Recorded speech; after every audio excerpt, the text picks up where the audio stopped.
Coming in to help a feller. This is the same lake I trapped last season and took 8 beaver and an otter out of here. It's doing a little damage control trapping. He says the beaver are back. So set Miss Judith up on the bank there. Hey folks. Like a peanut gallery. I'm gonna get some sets put in. See as I get what I find set put in, and hopefully we find the culprits that are cutting the brush back. We'll see you in a minute. Well, I'm finding some places where they've been crawling out. Not super fresh sign, but I hope to find it as I go around through there.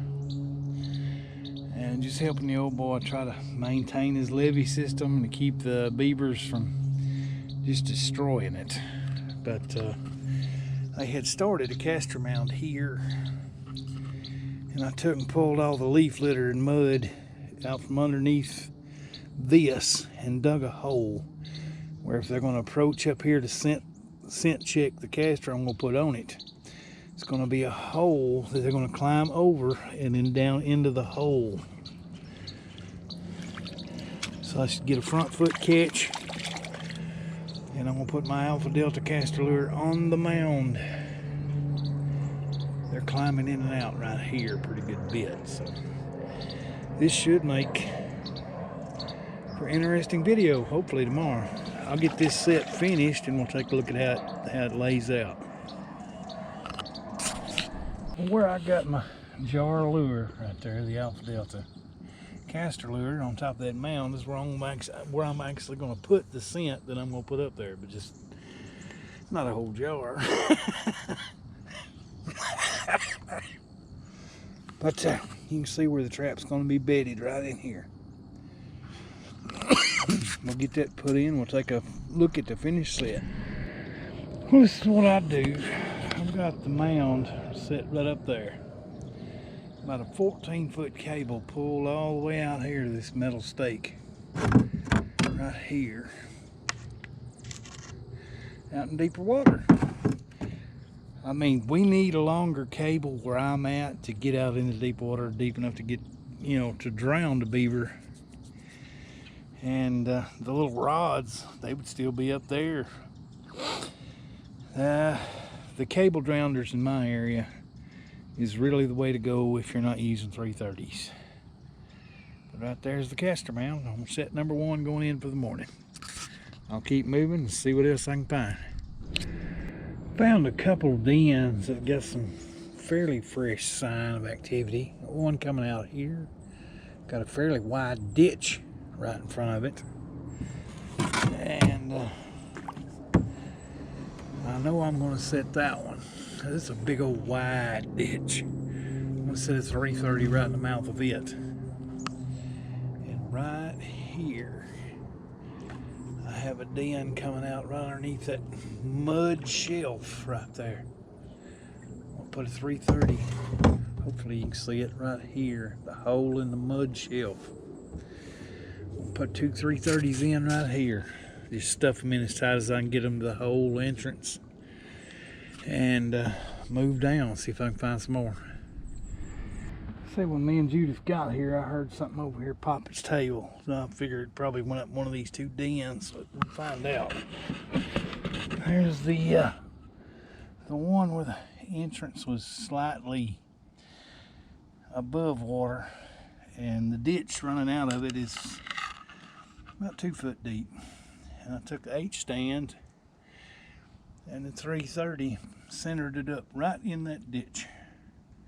I took a dive stick and laid across it to make them duck under it, and when they duck under it, they'll be ducking into the 330, hopefully. But we'll get it anchored up and go down and look at this set number 2 I put in a minute ago. Right there is the deep water mud shelf where they've got a lot. There's a bank lodge, but right there's the hole coming out of it. I have the deep water H stand almost completely submerged, and right there is the V ditch coming out of it. Hopefully you can see it, maybe not, but a little closer. the underwater submerged entrance. It's going to be two entrances to the same den, bank den. Got them cabled off to that metal pole and this metal pole for the landowner to see. But if there's anything in here, anything in these dens, one of these should hit.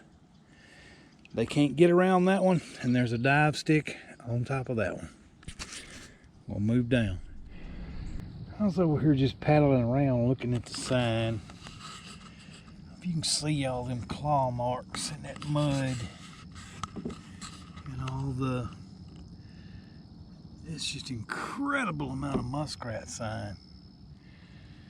I guess the water's dropped a lot in the last month and their dens are out of the water. They're still using them. You can just see all the claw marks in the mud. It's just, they're everywhere. He's got a lot of muskrats in here. I gotta tell him about that. They'll tear up a levee too. But I found probably half a dozen bigger muskrat dens.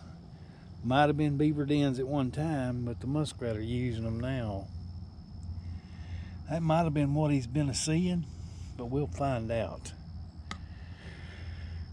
Not seeing a lot of beaver tracks, but I'm seeing raccoons and otters and a lot of little muskrat tracks coming out of these you know, dens that they were using during higher water. And season here don't start on muskrats until next Wednesday. Beaver sign and beaver trapping here is open year-round, and I try to only do it for damage control, and I'm doing this to help a fella out, seeing if we can get a beaver out of here. He thinks he's been seeing a beaver, but we'll see tomorrow. But there is a lot of muskrat in here. We'll pull the boat up and head out of here. But one castor mound set in the corner and the two den sets around the edge is all I'm seeing that could possibly be beaver.